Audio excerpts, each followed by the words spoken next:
కన్న తల్లి నన్ను తేడాగా అనుకున్నందుకు ఆమెను కూడా వదిలిపెట్టలే దేవుడు నా విషయంలో. ఒక్కరోజు నోరు జారింది.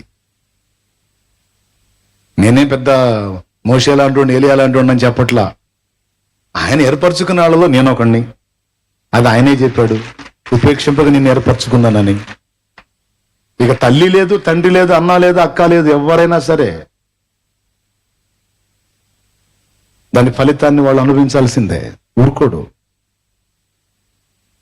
ఎందుకంటే గౌరవించాలి దేవుడు ఏర్పరిచిన వాళ్ళని. వీళ్ళే గౌరవించకపోతే సమాజం ఎట్లా గౌరవించిద్ది, సంఘం ఎట్లా గౌరవించిద్ది? అందుకని అందరికి భయం కలగాలని పనిష్మెంట్ ఇస్తాడు దేవుడు, కొడతాడు. నమ్మను కూడా వదిలిపెట్టలా. ఒక్కరోజు అక్కడ శాంతినగర్లో ఆ 2007-8 ఆ ప్రాంతంలో 7లో ఏదో వాదన ఇట్లా ఏదో దేవుని విషయాల దగ్గర వచ్చి ఒక మాట జారింది. ఏందిరా మేము నీకు భయపడాలా అంది. కొంచెం గర్వంగా అంది. ఏందిరా మేము నీకు భయపడాలా అంది. నేను అన్నాను, నాకు కాదమ్మా దేవునికి భయపడు అన్నాను. నాకు కాదు దేవునికి భయపడు అన్నాను. ఇక అంతే. మరుసటి రోజు నుంచి ఇక కన్ను పట్టుకొని కూర్చుంది. ఇక తిరుగుతా ఉంది. ఇక అక్కడి నుంచి రోజు ఒక ఆసుపత్రి తిరుగుతుంది. ఒకడేమో నీరు కాసులు వచ్చి నీ కంట్లో అంటాడు, ఒకడేమో ఈ కన్ను పోయిద్ది అంటాడు, ఒకడే 2 కళ్ళు పోతాయి అంటాడు. ఇక నీరు గారటం మొదలుపెట్టింది. తగ్గట్లా నెల రోజులు తిప్పలు పడింది. తిరిగి ఎందుకంటే దేవుడిని ఎరగనోడైతే వాడికి ఎగ్జామ్షన్ ఉంది, కానీ దేవుడిని ఇదిగా అనకూడదు కదా. అట్లా అపార్థం చేసుకోవద్దు కదా.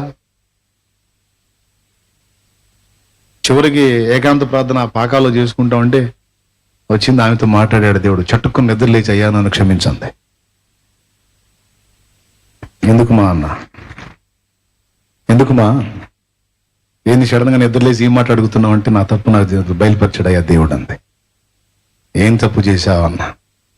పలానా రోజున నిన్ను ఈ విషయం దగ్గర, ఏందిరా నీ మాట మేము వినాలా అని నిన్ను అరే అన్నాను, తిరస్కరించాను, కొంచెం తప్పుగా మాట్లాడాను కదయ్యా. నువ్వు నాకు జన్మనిచ్చిన తల్లివి, నువ్వు అరే అన్నా ఒరే అన్నా కదవా అన్నా తప్పులేదు మా, ఎందుకు అట్లా ఫీల్ అయ్యావు అన్నా. నువ్వు ఒప్పుకుంటావయ్యా, ఆయన ఒప్పుకోలేదు అంది. ఆయన ఒప్పుకోలేదు. స్తోత్రం. నాకు జన్మనిచ్చిన అమ్మైనా సరే నోరు జారడానికి వీల్లేదు, ఒప్పుకోలా. అంత సీరియస్ గా తీసుకున్నాడు నన్ను.